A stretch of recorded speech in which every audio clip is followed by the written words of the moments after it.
Nagkakait ako ng kamatis at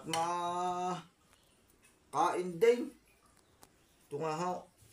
At ito'y dalwala ang kamatis at kami naman hidadalawang kakain. At nasa eskwelahan na ang mga bata. Kami napakahilig nito sa gantong kamatis. Ay, ito nga ho. Ay, pagka puro lang kutsilyong aray, ayaw pang tumalab. Aray ko. Ay, tunay naman. Aray nga ho, lalagyan ko nitong bawang at sibuyas. At ito daw napaka-ayos din pang ulam. At ito nga ho, lalagyan ko ng tuyo.